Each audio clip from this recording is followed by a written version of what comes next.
Haunting of Bly Manor Ooh, on Netflix. Uh, we spoke briefly last year about The Haunting of Hill House. 2018. Uh, oh wow, 2 years ago. Mm. It's interesting. Didn't feel that long ago, and Hill House has really stuck with me. I think for two reasons. One, I don't watch, or I'm not attracted to a lot of scary TV shows or movies. So watching a show that was about haunting and ghosts and spooky stuff was rare for me. And I think I really liked Haunting of Hill House. It wasn't a perfect show. I think some of the narrative stuff got a little bit muddled and long and drawn out. But I think the jump scares and the overall story arc in terms of like family trauma and grief and healing from that together was really, really strong. And I have to say, Bly Manor, I didn't think was as strong as Hill House, but I still think the touch and it felt so familiar, and just the overall arc of the story ended in a place where I felt satisfied with it. If there's one thing we can say about Hill House or Bly Manor, I'm sorry, for sure, it's that the acting on Bly Manor is really, really strong, and it highlights a couple of real up and comers. So the two names people probably know are Victoria Pedretti and Oliver Jackson-Cohen, who was in The Invisible Man, and kind of seems like he's on a track to stardom in some sense. And Victoria Pedretti was in the first season of Hill House, and was also in the show You on Netflix, where she, in the second season, she got a lot of time, and seems like she's going to be part of it moving forward. But the people that really stood out were kind of like the supporting performances in this. You have Tania Miller, who plays Hannah Gross, who's like a housekeeper at Bly Manor. She was excellent, and I thought her episode, while being one of the most like psychotically like mind-bending ones, her presence throughout was just really strong.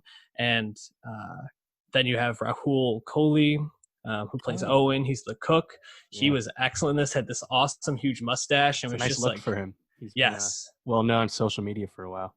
And he had he does not look like he does on social media a lot of the time. So he was a little bit unrecognizable at first, but he had such a charming presence throughout, that he really struck me every time. And he had this one episode where his mother dies, and he gets this like monologue about what it means to be alive, what it means to be dead, and really moving. I feel like this is really going to up his star, which was cool. Go ahead. Yeah, I was just thinking. So I caught about an episode and a half of this when it was on where I was, and just watching it, like it seemed like awfully romantic. I think I was watching towards the beginning of the season. Is that a theme that continues, and is that a change from Hill House, or is that actually just the way these two entries in this anthology series go? It's like a really grounded, like emotional beats with the characters anyway, while there's obviously supernatural things going on. So yeah, I think it does explore the idea of love and how that plays into hauntings in both seasons. But I think the first season is a lot more about like family love, where this season was a lot more about like romantic love and betrayal in a sense.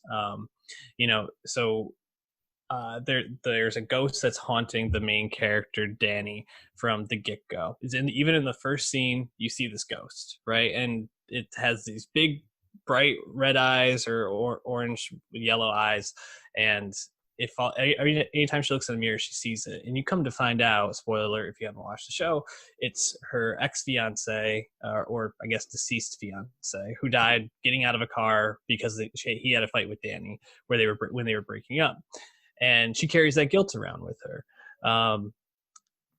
They explore that. They explore the ghost whose presence kind of holds people to Bly Manor, whose husband, she died back in the 1700s of, I think it was the tuberculosis or something along those lines.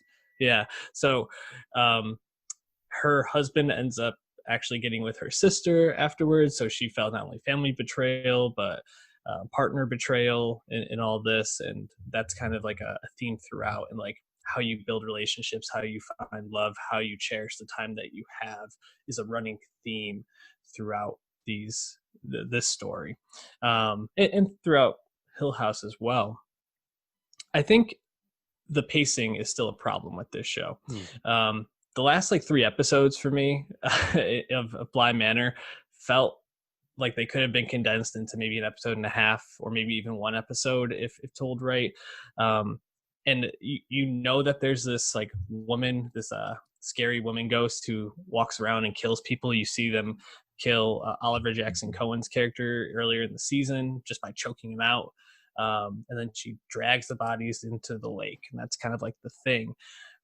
But you don't find out about what her deal is until the second to last episode, and then the whole episode is committed to her. So you see the main character get grabbed by this ghost, and then you don't actually find out what happens to that character for another whole episode, which felt it's a storytelling choice to kind of keep this a secret, but I didn't feel like I cared enough about this lady in the lake as an overarching like bad guy, because it was just kind of like she's there, she kills people, we don't know why, and then it's like here's the whole story. So it felt a bit disjointed. Do you think that the ghost is like, or at least the villainous ghost anyway, is like superfluous to the story? Like it's like the least interesting part of what you're watching? So it seems like a problem in anything horror related.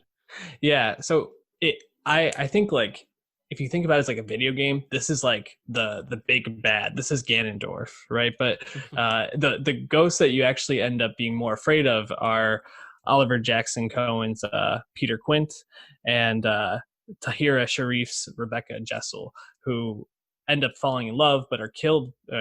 Peter Quint is killed by the ghost and then convinces Rebecca to let him inherit her body, and then he kills her so that they can be together in the afterlife. And that might be the romantic part, that the episode that you saw, because that's very much a major part of the story in the middle. And I think you're way more afraid of Peter Quint in this because he's much more present throughout. You see him kind of inheriting the body of the children in the story and being very creepy towards people. He actually kills Hannah, the housekeeper, while embodying the body of a child. So he seems like a lot more of like a menacing presence throughout. Whereas this woman, I mean, we know we're supposed to be afraid of her, and the children kind of like save the adults from her, but a lot of the time, you're not super concerned about her until they make you be. A couple of things I just want to shout out before we wrap up, because I don't know if there's much more for me to really get into. It does portray a lesbian relationship in the 1980s. And I thought what was really cool about it was they were realistic in the sense that they couldn't be like openly gay out in public, but there wasn't any real shame around that. And it wasn't something that was portrayed as like, we have to hide this because we're gay, but more so like just the reality of cultures that we can't get married. But it's pretty unabashed, which is cool. And there was also, I thought, really good children performances, which is not always the case. And I think we're going to talk about some children performances in the third day in a second that might be up and down. But I found the performances from the 2 children in this, I want to shout them out. Benjamin Evan Ainsworth and Emily B. Smith to be really, really good. So shout out to them. And I just want to see more of this. This is a fine show. I don't leave feeling like this is the show of the year, but I'm super satisfied after watching. Sure. Yeah. I wouldn't be surprised if another season is eventually commissioned. Also notable, this season, Haunting of Bly Manor, wrapped less than a month before COVID quarantine kicked in. So a show that really got in right under the radar in terms of being able to finish its production as planned.